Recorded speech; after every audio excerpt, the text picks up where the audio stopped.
Good afternoon. My name is Rashawn Vaughn. I will be interviewing my sister, Adria Vaughn. She's a third grade teacher at Willow Drive Elementary School in Sumter, South Carolina. I chose her because, as a big brother, I've seen how she's grown into a young lady and see how she made not only me proud, but our parents proud as all the accomplishments she's done in school. So, without further ado, here's my sister, Adria Vaughn. Hello, everyone. As my brother stated, it's okay. As my brother stated, I am a third grade teacher at Willow Drive. I enjoy what I do. I've been teaching now.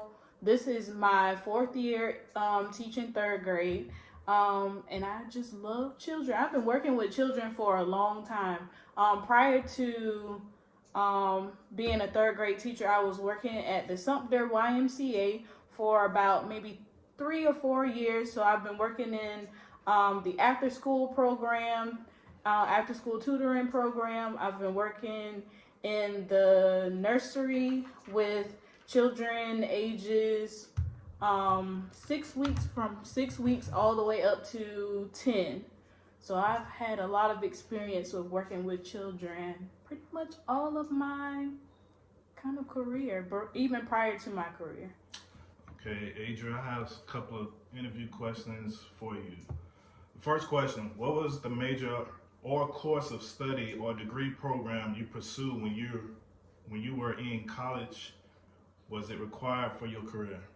The degree program that I pursued was early childhood education.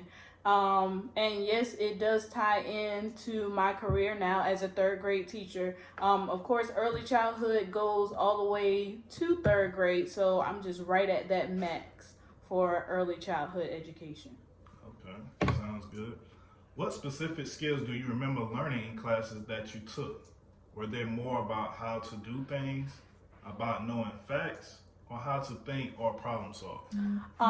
So I can say the skills that I've learned in the classes that I took, it was a combination of knowing facts, problem solving, and just basically how to do things. So it was a combination of all of that. A particular example that I can remember is I was in, I can't remember the name of the class. I think it was like creativity and play or something like that, or a math class that I was taking, and they were showing us different ways of how we can teach young kids math.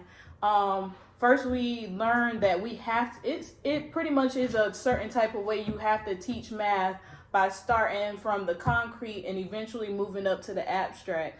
When I say concrete, like starting off, even if it's like with simple addition and subtraction, you can't just say, Johnny, add 3 plus 5. Johnny is going to need to interact with some manipulatives, maybe some cubes, some counters or something first, in order to really understand what is 3, what does 3 look like. So starting from the use of manipulatives and then moving into the numerical, for him to understand and grasp that concept of just basic math. And the knowing facts, of course, they in education, they're saying you have to know these theories and this theorists, Sigmund Freud, just to name a few, John Piaget and Maslow, all of them. It's just too many to name, just to kind of tell you how children develop, whether it's physically, socially, emotionally. So those are the knowing facts that you need to know in order to understand children. Problem solving, I think the main thing you with these classes, when it comes to problem solving, you won't really get to know your children or know the students and know children until you actually have a classroom of your own, and you have to kind of get to know them and see how they learn and different things like that. So it's a combination of all of that. That's very interesting. I have one more question for you.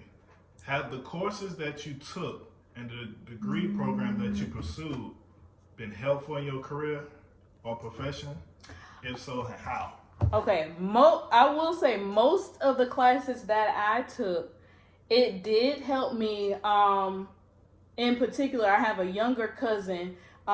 He's probably in like kindergarten or getting ready to go to kindergarten. And I realized that I had some, it was called like a prop box. So you could use like a story and use different like arts and craftsy things to kind of show him how to tell a story or retell a story. So I figured that at first I was like, this is not going to be useful.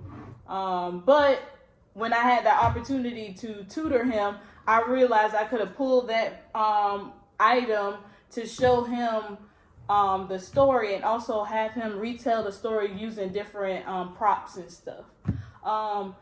Most of the classes that I take or that I took were necessary.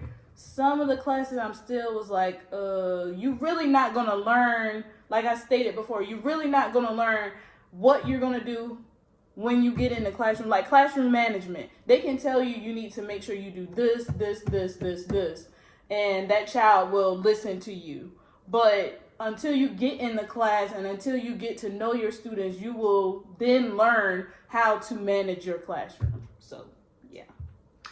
Well, thank you for your time, Adria. I appreciate it. No problem. This is the end of our interview. Thank you.